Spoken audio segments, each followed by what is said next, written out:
Ok, pues muy buenas tardes. Mi nombre es Diana Natalia Ríos Campos. Soy estudiante de la licenciatura de Psicología en la Universidad IEU y hoy voy a estar dando un webinar sobre el desarrollo psicológico del ser humano. Vamos a hablar sobre varios temas, pero nos vamos a enfocar en el desarrollo del ser humano desde la, la etapa prenatal hasta la etapa de la adolescencia. Este, ¿Ustedes qué entienden por desarrollo psicológico del ser humano?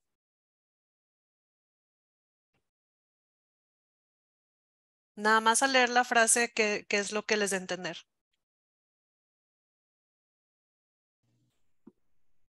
El crecimiento y el aprendizaje. Ok, muy bien. ¿Alguien más? Y la manera que va cambiando de la forma de pensar de la persona. Muy bien. Sí, exacto. El desarrollo psicológico del ser humano, nos habla de los cambios que ocurren en las personas y en su conducta a través del tiempo. Existen varias teorías y perspectivas sobre el desarrollo, aunque todos los seres humanos pasamos por las mismas etapas biológicas en nuestro desarrollo desde el periodo prenatal, como les comentaba, hasta la adolescencia. Aún así, existen variables en nuestro desarrollo. Obviamente, y es así como todos los seres humanos somos diferentes, ¿no? Nosotros aprendemos de nuestro entorno y todos tenemos entornos diferentes. Entonces, durante nuestra maduración, el desarrollo se puede ver afectado por factores endógenos, como lo pueden ser la genética, así como factores exógenos que son provocados por el ambiente en el que crecemos, nuestra situación educativa, afectiva y económica, ¿no? Entonces, por ejemplo, una persona que crece en una casa donde hay mucho dinero, no va a tener el mismo desarrollo que una persona que crece en una casa donde no hay dinero, donde hay carencias, ¿no? También existen periodos críticos y estos se dan cuando somos más sensibles a los factores exógenos, ya que estos son muy necesarios para el desarrollo de nuestras habilidades al crecer. Entonces, vamos a estar hablando de eso, vamos a estar hablando de los diferentes tipos de desarrollo, vamos a estar hablando sobre la infancia temprana, el periodo prenatal, eh, el periodo perinatal. Vamos a estar hablando también del periodo postnatal, porque todo eso influye en nuestra primera infancia, que es de los 0 a los 2 años, a partir de que nacemos.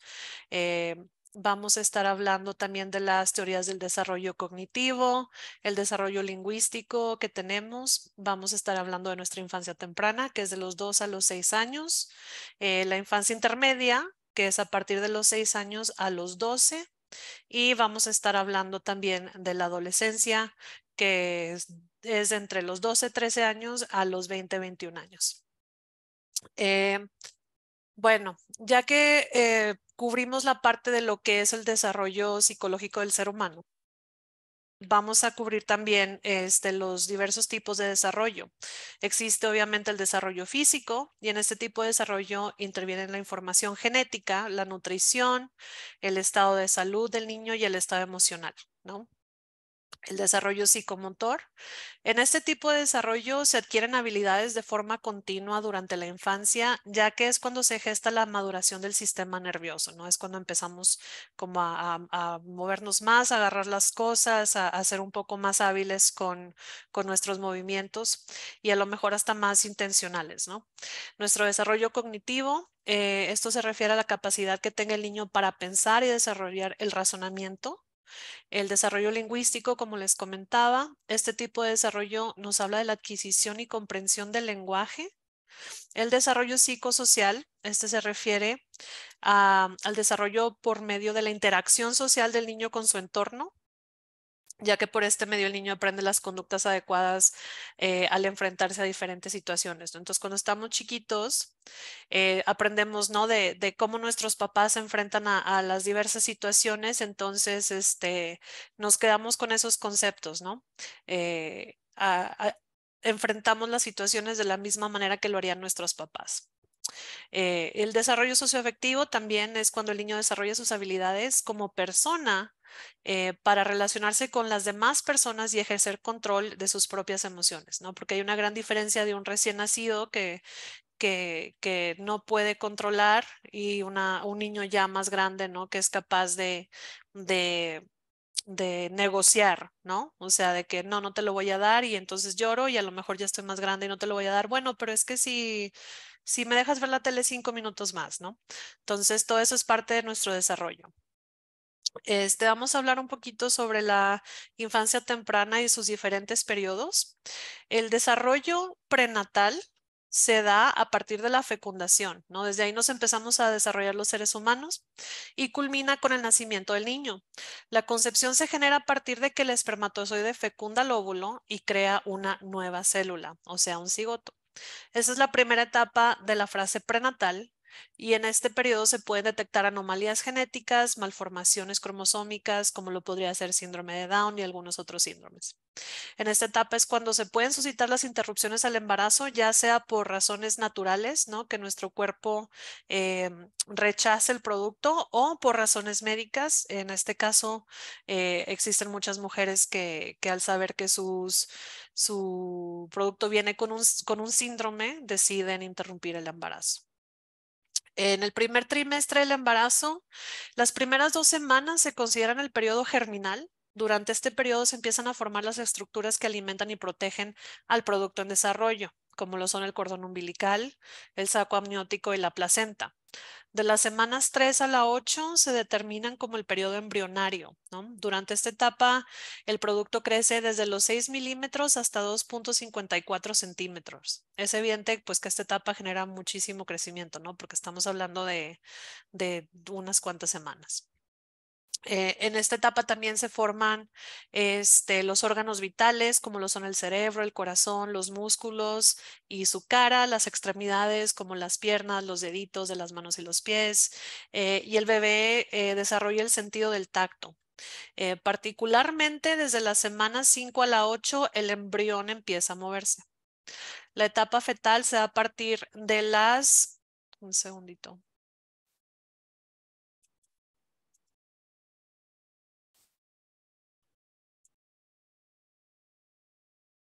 Les comentaba, la etapa fetal se da a partir de las 9 a las 13 semanas y en esta etapa el feto puede medir desde 8 centímetros y llegar a pesar hasta 28 gramos. En la etapa fetal se suscita un crecimiento muy rápido, se terminan de desarrollar los órganos, los músculos, el sistema nervioso, se conectan entre sí y se comunican, ¿no? Se terminan de formar los genitales del bebé y ya se puede observar el sexo del producto por medio de un eco. El segundo trimestre es a partir de las 13 a 25 o 26 semanas. El producto continúa creciendo de forma rápida. La mamá es capaz de sentir el movimiento del feto, ¿no? Y hasta verlo a veces. Y en la semana 24 ya están formadas todas las neuronas que va a producir el cerebro, ¿no? El feto en el segundo trimestre es capaz de tener sensibilidad a la luz y al sonido, ¿no? Entonces el bebé ya escucha. Por eso muchas veces los bebés, pues ya que nacen, se calman cuando escuchan la voz de mamá, ¿no? Porque pues ya la reconocen del tiempo que estuvieron en la pancita con la capacidad de escuchar. En el tercer trimestre, desde la semana 25-26 y hasta la 38, aumentan las probabilidades de sobrevivir el nacimiento del feto, ¿no? La madre transfiere sus anticuerpos al bebé, aparecen y aumentan las capacidades sensoriales y conductuales gracias al desarrollo rápido del cerebro. Y en esta etapa del tercer trimestre, el feto mide aproximadamente ya 51 centímetros y puede pesar hasta 3,5 kilos más o menos. ¿Alguna duda hasta aquí que tenga alguien?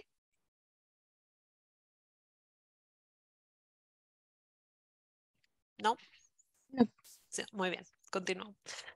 Entonces es aquí cuando entramos al periodo perinatal, ¿no? El periodo perinatal se refiere a las 3 etapas del parto que lleva a la mujer a expulsar al bebé. El trabajo inicial del parto, que es cuando el trabajo de parto comienza con la abertura cervical del útero. El tiempo de duración es muy variable, como ustedes, bueno, a lo mejor algunas de ustedes son mamás o papás. Hay veces que las mujeres dan a luz en unos minutos y otras tardan hasta 30 horas, ¿no? Después entra la fase del trabajo de parto y el parto. El parto en sí suele durar en promedio 40 minutos, ¿no? Es cuando están las contracciones más fuertes. Estas contracciones son las que nos ayudan a expulsar al bebé y cada vez se vuelven más fuertes y con frecuencia más regular. Después llega la expulsión de secundinas y esto sucede alrededor de 20 minutos después del parto. Durante este proceso, pues expulsan la placenta, el cordón umbilical y todo lo demás que ya no tenga que estar ahí, ¿no? Em, Después llega el periodo postnatal, ¿no? El feto pasa a ser un neonato con todas las características físicas de un bebé que conocemos muy bien. El bebé ya muestra reflejos de supervivencia, sobre todo en las primeras semanas, como lo son la respiración, toser, bostezar, buscar el pezón para alimentarse, succionar, entre otras cosas, ¿no? Que conocemos muy bien. El bebé también empieza a mostrar reflejos primitivos, como lo son el sobresaltarse por los ruidos fuertes o intentar sujetar lo que toque la palma de su mano, ¿no? Es muy conocido que tocas un bebé en la mano y lo primero que hacen es quererte sujetar. ¿Alguna duda hasta aquí? No de mi parte. Muy bien. Bueno, aquí es como llegamos a la primera infancia, que es bueno, desde que nacemos hasta los 2 años, ¿no? Es muy importante que durante los primeros 2 años de la vida del bebé se hagan constantes valoraciones de su estado físico y motor para poder detectar o descartar algún problema en el desarrollo del sistema nervioso, ¿no? Eh, En cuanto al desarrollo físico y psicomotor de la primera infancia, de los 0 a los 2 años, los primeros 6 meses, pues podemos observar, ¿no? Que el bebé empieza a mover la cabeza mientras está acostado boca arriba. El bebé logra levantar la cabeza cuando está boca abajo, puede rodar su cuerpo. Empieza a aprender ya al final a sentarse solito con apoyo, ¿no? De los 7 a los 12 meses, pues el bebé comienza a gatear, se puede parar con ayuda, puede caminar con ayuda. Entonces ya todavía sigue dependiendo muchísimo de la mamá y el papá, pero pues ya empieza a dar señas de un poquito más de autodependencia. De los 13 a los 14 meses ya empieza a caminar sin ayuda y de los 15 a los 24 meses pues ya corre, sube escaleras, salta, y demás, ¿no? Que es la etapa de cuando los papás tienen que estar encima de los niños porque pues si no en un segundo se te escapan, ¿no? En cuanto al desarrollo cognitivo, eh, a partir del nacimiento, el bebé se empieza a enfrentar a diferentes estímulos creados por su ambiente, ¿no? El bebé los empieza a percibir como agradables o desagradables y a partir de eso se crea el aprendizaje, ¿ok? Los órganos de los sentidos se encargarán de ayudar al bebé a percibir su alrededor. Estos son, pues bueno, los que conocemos, ¿no? El gusto, la vista, el oído, el tacto, el olfato, todo esto. Entonces, por ejemplo, tú tienes 1 año y medio, te dicen no toques eso porque está caliente, lo tocas, te quema, entonces ya sabes, ¿no? Ahí se suscita el aprendizaje. No puedo tocar esto porque está caliente y no es muy placentero, ¿no? Durante este desarrollo, el niño aprenderá a procesar la información sensorial que recibe cada vez mejor. Eh, Bueno, en como un par de ejemplos, digamos, por ejemplo, a las 16 semanas, en cuanto a la visión, el niño empieza a reconocer objetos, juguetes, a lo mejor su cobijita favorita, bueno, si ve en la televisión, pues su personaje favorito. En cuanto a la audición, por ejemplo, a las 20 semanas ya empieza a reconocer las voces diferentes de cada persona, ¿no? Las voces individuales de la mamá, del papá, de los hermanitos, de la tía, ¿no? De las personas que estén en su entorno más inmediato. Existen algunas teorías del desarrollo cognitivo, que nos intentan explicar el desarrollo psicológico, específicamente el desarrollo intelectual. Una de ellas es el enfoque conductista, que estudia la mecánica básica del aprendizaje, ¿no? Esto cae en el dominio del desarrollo cognitivo y aparte se interesa en la forma en que la conducta cambia a partir de la experiencia. Entonces, volviendo al ejemplo que les daba sobre este niño que toca la estufa, ¿no? El niño ya aprendió que la estufa quema, entonces eso suscita un aprendizaje y a lo mejor el niño puede empezar a tenerle miedo, ¿no? A acercarse a la estufa por la experiencia que tuvo, ¿no? También está el enfoque piagetiano, que analiza los cambios o etapas según la calidad del funcionamiento cognitivo. Este se centra más en la manera en que la mente estructura las actividades. Y como último ejemplo, el enfoque sociocontextual, que considera la influencia del entorno en el proceso del aprendizaje, sobre todo el rol que juegan los padres y otros cuidadores principales, ¿no? Como los hermanos, los tíos, los primos, ¿no? Quien esté más inmediatamente cercano al niño. ¿Alguna duda hasta aquí?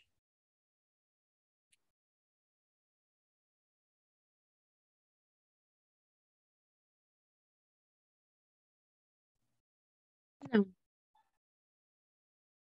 Muy bien.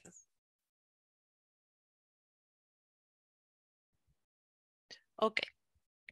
Bueno, entonces vamos a empezar a hablar un poquito del desarrollo lingüístico.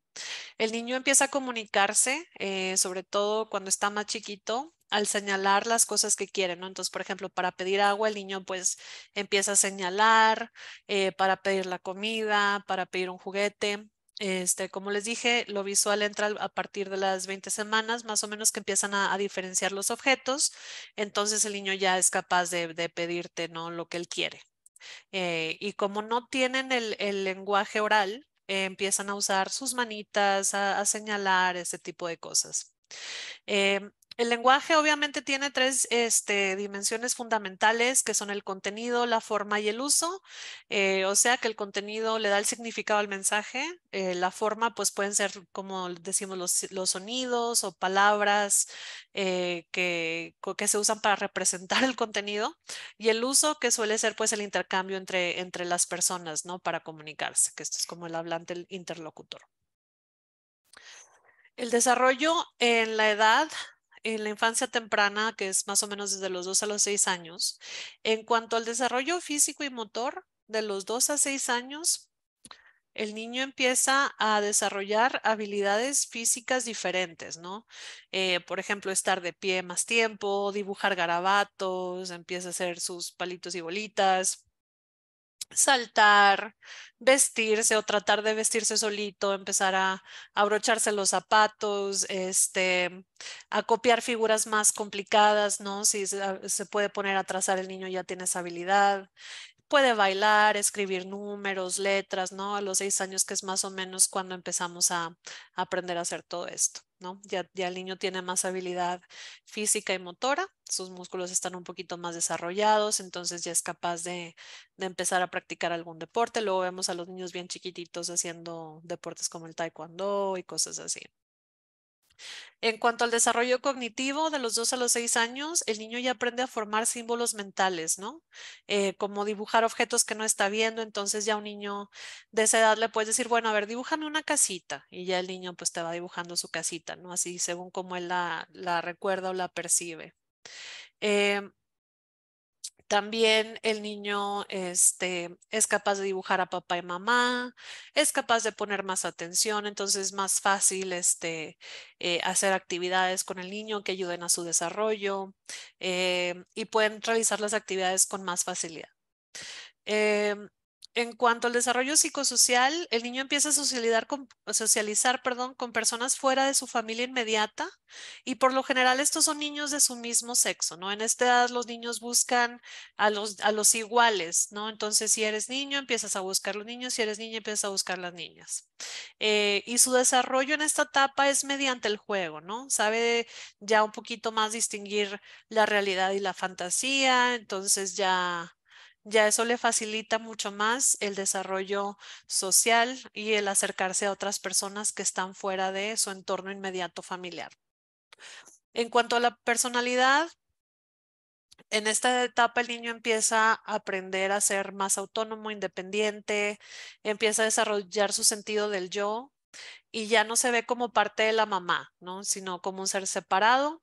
En esta edad el niño ya empieza a distinguir la diferencia, sabe que es un ente separado de su mamá, y empieza a reconocerse a sí mismo en el espejo, ¿no? Este es a partir de los 3, 4 años más o menos, que el niño empieza a usar ya palabras como yo o mío, eh, Y es así como podemos notar esa diferencia, saber que el niño ya no está sintiéndose que es lo mismo que la mamá, sino que ya se reconoce como un ser separado, ¿no?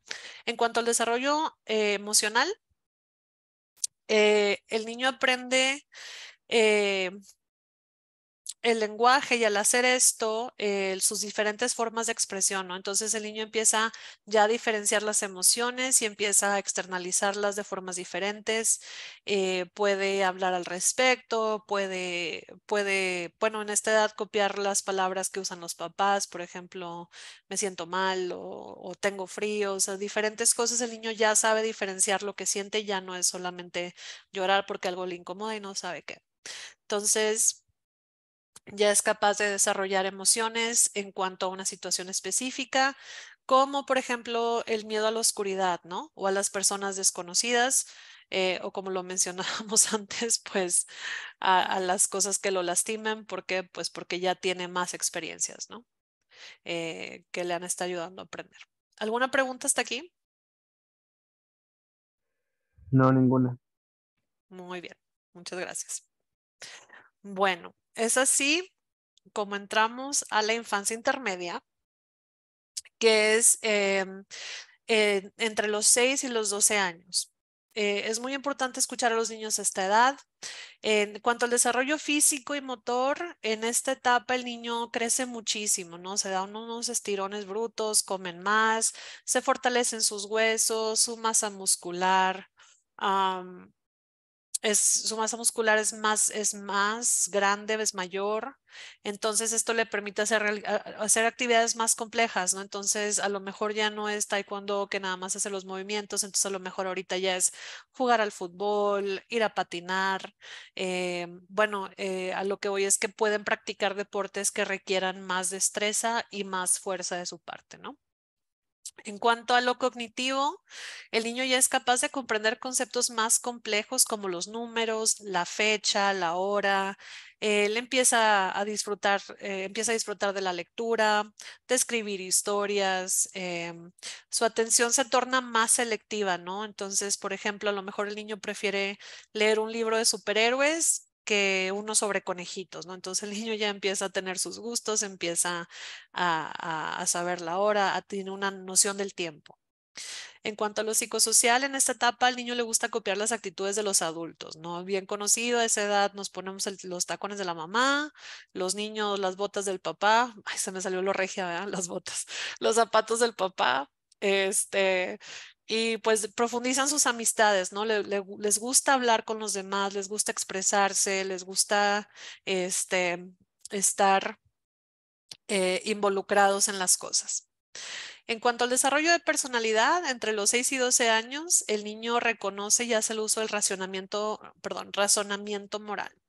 Sus juegos ahora incluyen ciertas reglas y las respeta, como puede ser el caso de jugar a la pelota, ¿no? Empieza a tomar turnos y empieza a seguir las reglas que lo lleven a ganar el juego. En cuanto al desarrollo emocional, de los 6 a 12 años, el niño tiene un desarrollo muy importante porque esta es la etapa en la que empieza a regular sus emociones, ¿no? Entonces el niño ya no llora cuando lo mandas a dormir, ¿no? Entonces ya busca la manera de entretenerse en su cuarto a medida de no meterse en problemas, ¿no? Que no te des cuenta. ¿Por qué? Porque pues ya es la edad que, como les comento, el niño empieza a entender las reglas de los juegos, de su casa y demás. ¿Alguna duda hasta aquí?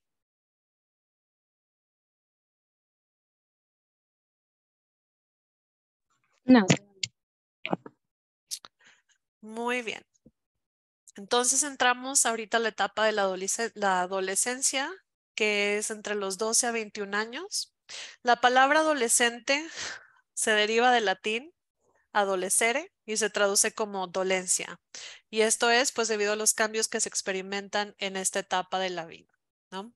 El desarrollo físico e intelectual en la adolescencia, bueno, pues la adolescencia comienza cuando el niño entra a la pubertad y termina con la adultez temprana. Esto nos da un rango de edades desde los 12 o 13 años hasta los 20 o 21.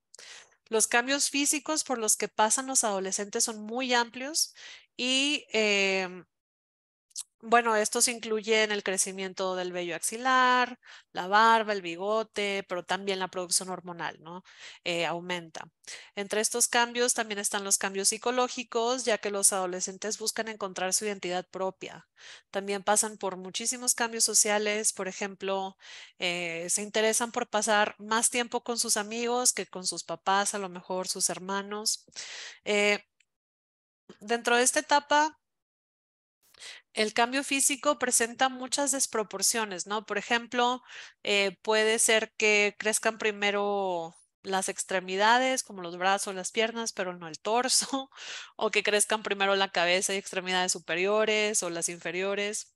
En esta etapa también el desarrollo cerebral llega a su potencial máximo hasta aproximadamente los 21 años. Entonces, todavía entre los 12 y los 20, nuestro cerebro sigue desarrollándose.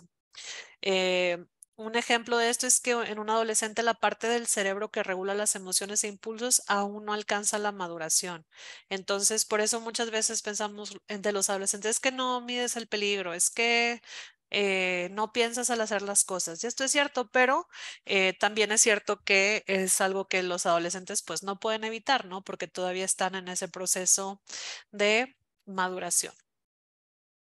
Los cambios en la apariencia del adolescente también están muy ligados a sus procesos psicológicos y emocionales, como lo pueden ser la menstruación, ¿no? La aparición de acné. Esto puede causar que el adolescente se sienta inseguro o que baje su autoestima, ¿no?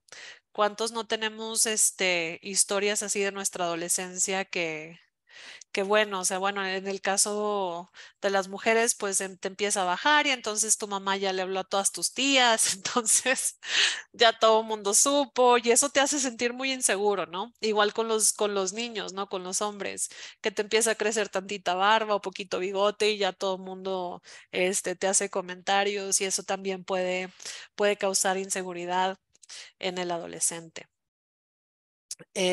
Pero bueno, en la adolescencia estamos en la última etapa de desarrollo cognitivo y se distingue también por el pensamiento abstracto, ¿no? O sea, pensar a futuro. Cuando somos niños no pensamos a futuro, no pensamos en un mes adelante, en cuando termine la escuela, todas estas cosas.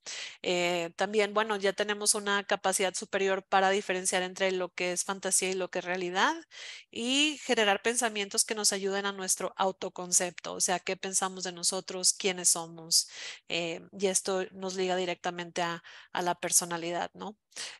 Los cambios físicos que mencionamos anteriormente, pues también nos llevan a tener que volvernos a encontrar, ¿no? O a redefinirnos. Es que yo antes era esta persona, pero, o sea, un día te levantas y te ves al espejo y ya cambiaste, ¿no? Ya tienes barba o bigote o senos y pues eres una persona totalmente diferente. Entonces, los adolescentes realmente, yo pienso que es, es la etapa más difícil porque constantemente cambias, constantemente eh, buscas pertenecer y es muy difícil hacer eso cuando todavía estás buscando definirte. ¿Alguna pregunta hasta aquí? ¿Algo que quieran compartir?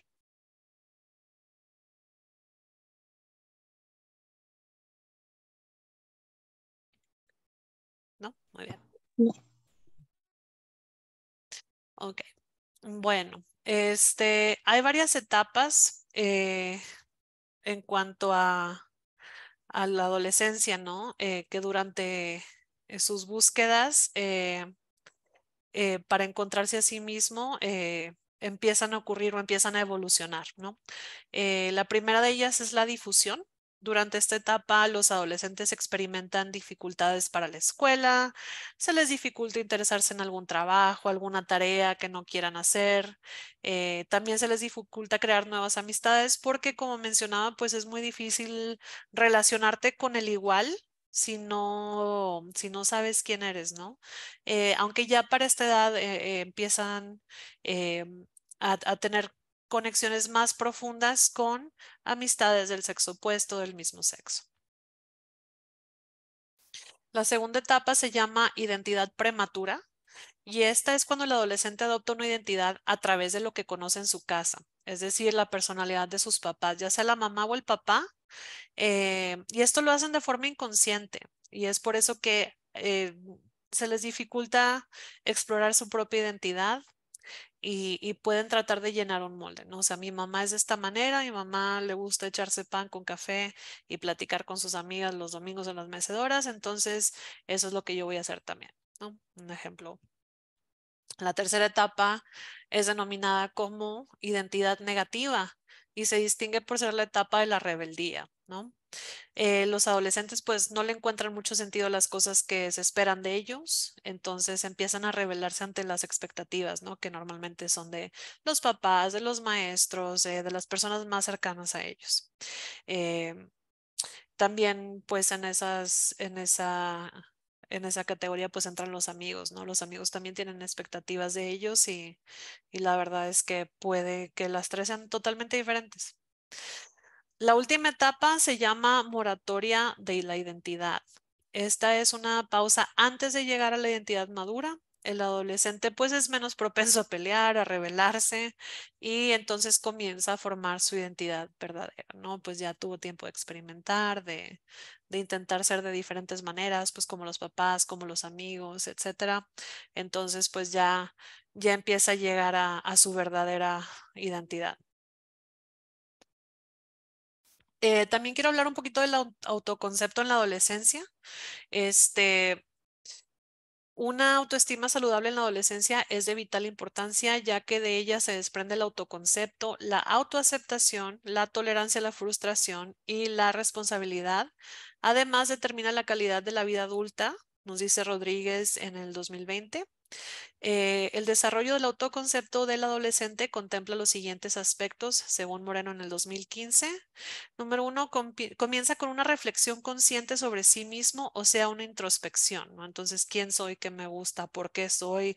¿Para qué soy? Número dos, a diferencia de las etapas anteriores que generan su autoestima de aspectos externos brindados por la familia y la sociedad, en la adolescencia el autoestima se desarrolla a raíz de aspectos internos. Ya no es lo que los demás esperan de uno, sino lo que ellos esperan de ellos mismos. Número tres, se produce una toma de conciencia de la multiplicidad de aspectos que integran nuestro yo y de la posible existencia de conflictos. Número cuatro, a diferencia de los niños que construyen su autoestima en la relación con el yo ideal generado por sus padres, en la adolescencia se genera a través de su propio yo ideal, ¿no? Hablamos un poquito sobre las creencias, etcétera. Eh, las relaciones familiares y con el grupo de iguales, ¿no?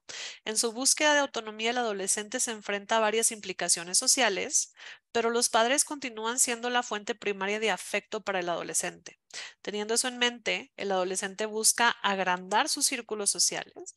Aún cuenta con sus padres como la única referencia ante los problemas, pero es una etapa crucial ya que empiezan a darse cuenta que tal vez sus opiniones son diferentes a las de sus padres, ¿no? A lo mejor su papá le iba a los Tigres y él prefiere ir a los Rayados, ¿no? Ya sea porque vio a los amigos o por cualquier otra cosa, pero el punto es que empiezan a notar que no son igual que sus papás, que a lo mejor sus opiniones son diferentes, etcétera. Entonces, al abrir su círculo social, el adolescente busca otras opiniones externas ante cualquier situación y nuevamente se dan cuenta de que sus propias opiniones y las de sus papás pueden estar equivocados, ¿no? Entonces, se someten a una especie de juicio social. Durante esta etapa, el adolescente también inicia su vida sexual gracias a los factores biológicos implicados y la búsqueda de su identidad propia, los cambios hormonales y su autoconcepto lleva al adolescente a descubrir esta sexualidad, ¿no? En esta etapa tan frágil, el adolescente también puede llegar a enfrentarse a varios tipos de problemas de salud, como lo son las enfermedades de transmisión sexual, trastornos alimenticios. Algunos ejemplos de estos incluyen la clamidia, herpes genital, gonorrea, el SIDA, el VPH en las adolescentes. Esto aparece en los hombres sin síntomas y ladillas, ¿no? Súper importante eh, eh, hablar con los adolescentes, sobre todo en esta edad que es tan complicada, ¿no? Y que a lo mejor les da mucho, les da mucha pena preguntar, ¿no? Entonces a lo mejor le pueden preguntar a los amigos, pero pues los amigos son de la misma edad y a lo mejor no saben también, ¿no? Afortunadamente, pues los adolescentes de hoy en día tienen todos los recursos literal en las palmas de su mano, que son este, los, los celulares, las computadoras, entonces ya eso creo también puede tener una influencia positiva en algunas formas y negativa en otra. Me preguntan, hola Diana, muy linda tu presentación. ¿Cuál etapa del desarrollo es tu favorita? Am, ¿Sabes qué? Yo creo que la adolescencia es una etapa muy complicada, pero a mí me parece que es una etapa muy bonita porque realmente es cuando llegas a realizarte más como persona, ¿no? O sea, ya encuentras tu propia identidad, tienes más experiencias, todo lo que vives es muy intenso. Yo creo que no hay otra etapa igual, ¿no? Entonces, todo el tiempo estamos desarrollándonos y aprendiendo, pero yo creo que en la adolescencia es cuando, bueno, pues tenemos el primer amor, el primer todo, y creo que sentimos esas emociones de manera súper intensa. Entonces, yo creo que en mí no, mi adolescencia no estuvo tan padre, pero así como que en blanco y negro me parece que la adolescencia es la etapa más interesante. Bueno, también muchas gracias por la pregunta. También quiero hablar un poquito de los desarrollos de los trastornos alimenticios, porque cada vez son más comunes, sobre todo aquí en México. Y son varios, ¿no? Estos quiero tocar el tema brevemente y hacerlo de su conocimiento también y espero de su interés. Eh, Existe el PICA, que se refiere al consumo constante de sustancias no nutritivas, y eso es algo muy común en nuestra cultura, ¿no? Aquí en México, no picamos aquí, picamos allá, los fritos con salsa, la coca, todas esas cosas que realmente no son nutritivas, pero que son bien vistas, ¿no? Luego ahí vamos por los dorilocos y etcétera. El trastorno de evitación de la ingestión de alimentos, este se muestra con una falta de interés por comer, preocupación sobre lo que implicaría comer y trae consecuencias que pueden ser fatales. Realmente todos los trastornos alimenticios, ya sea a la larga o en corto plazo, pueden llegar a ser nocivos, ¿no? Y fatales para nuestra vida. La anorexia nervosa, esto se refiere a la restricción de calorías a consumir o un intento intenso de controlar las calorías que consumimos, ¿no? Este trastorno está acompañado por una baja significativa de peso y eventualmente después de pasar un tiempo, esto empieza a afectar nuestros órganos. El trastorno de rumiación, este trastorno se muestra en el curso de la anorexia nervosa e implica que el adolescente vomita repetidamente los alimentos. Entonces, digamos que si el adolescente que tiene anorexia se pasó de las calorías, entonces empieza a devolver. Y la bulimia nervosa, este es conocido por falta de autocontrol al alimentarse y pues es acompañado de atracones de comida y subsecuentemente pues del vómito, ya sea para evitar subir de peso y en algunos casos más extremos hasta para poder seguir comiendo. Entonces hay que estar muy atentos de eso. En esta etapa también se puede dar el consumo de drogas, ¿no? Eh, la adolescencia es la etapa en la cual creo yo estamos más vulnerables a las drogas y al alcohol por la curiosidad que nos generan, ¿no? Porque queremos ser adultos y entonces vemos que los adultos toman o fuman, etcétera, y entonces nos da curiosidad. El consumo puede empezar ya sea por factores biológicos, psicológicos o sociales, ya que pueden existir predisposiciones genéticas. Por ejemplo, si alguien tiene padres que tienen alguna adicción, por ejemplo, el alcohol, los hijos son propensos a también padecer adicciones. Esto también se puede dar por la baja autoestima o por buscar la aceptación en su grupo social, ¿no? Entonces, por ejemplo, el adolescente busca actividades que le brinden sensaciones placenteras y el alcohol y las drogas impactan directamente en nuestro circuito de recompensa, ¿no? Entonces, es algo que es súper peligroso esta edad. Un ejemplo, por ejemplo, puede ser que un adolescente sea muy tímido ante las situaciones sociales, digamos que en una fiesta, pero se da cuenta que si toma alcohol, pues se desinhibe y puede disfrutar más de la fiesta, o que los amigos se acerquen a ofrecerle algo de beber, algo con alcohol y por no quedar mal con los amigos, pues empieza a tomar, ¿no? Entonces, eso también es de suma importancia, es ponerle atención y cuidado a todo esto. Eh, ¿Alguna pregunta hasta aquí? ¿Alguna otra pregunta que tengan?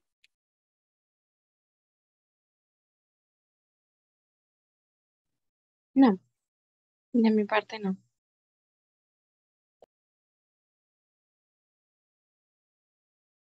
Muy bien. Pues miren, yo creo que es muy importante conocer todas las etapas de desarrollo del ser humano, ya que en muchos casos por ignorancia pensamos que como a nosotros nos educaron es la manera más correcta, ¿no?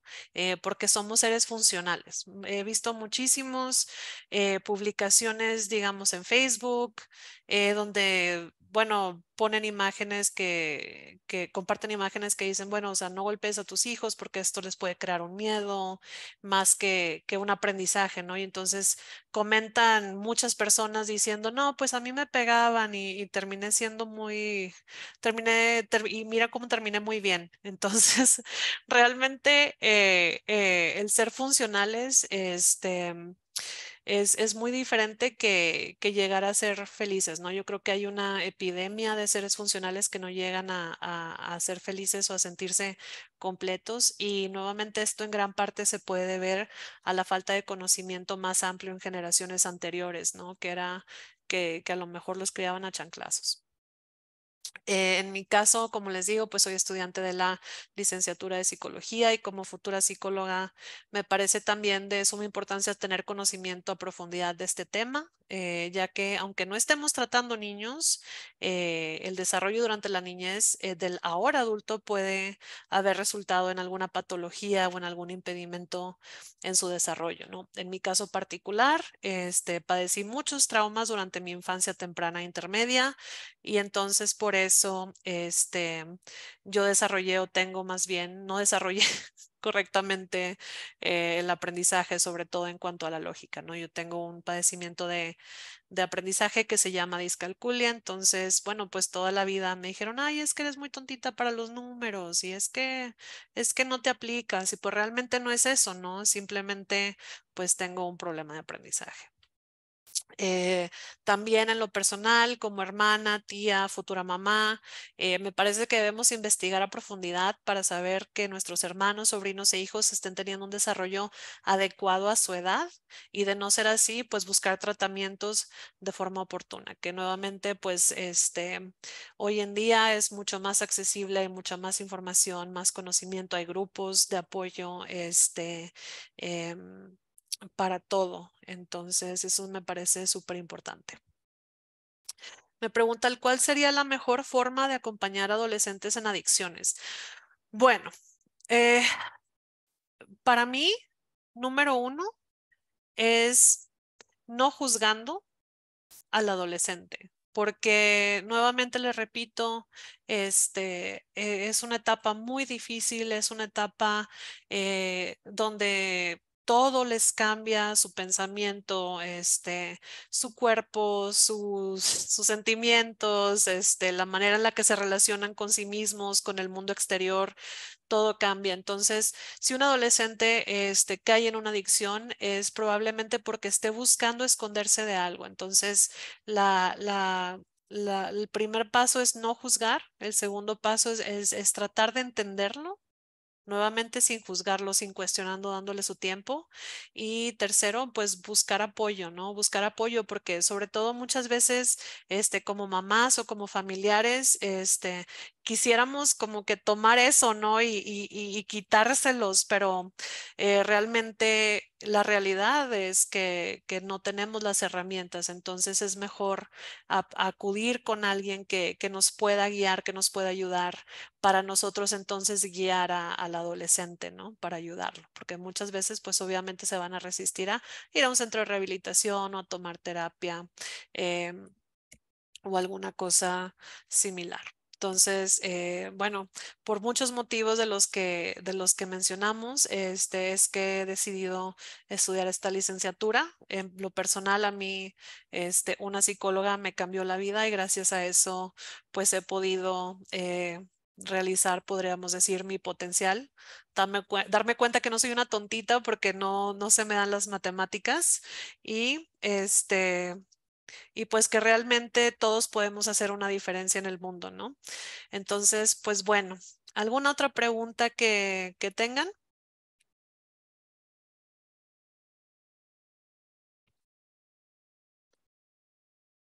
Jackie, muchas gracias. Bueno, pues si no hay ninguna otra pregunta, me despido. Les agradezco muchísimo su tiempo el día de hoy. Espero que esta presentación les haya sido de ayuda. Si tienen a alguien que esté en estos momentos pasando por algo similar a los que les conté, les dejo estos códigos QR en pantalla por si gustan escanearlos para aprender más sobre la adolescencia y lo que pasan los adolescentes, aprender más sobre las adicciones y por qué se generan y finalmente cómo ayudar a prevenir enfermedades transmitidas sexualmente, ¿no? Espero que estos recursos les sean de ayuda, espero que estos temas les hayan eh, prendido un foquito ahí que a lo mejor quieran seguir investigando y pues nuevamente les agradezco muchísimo y espero que pasen muy buena noche.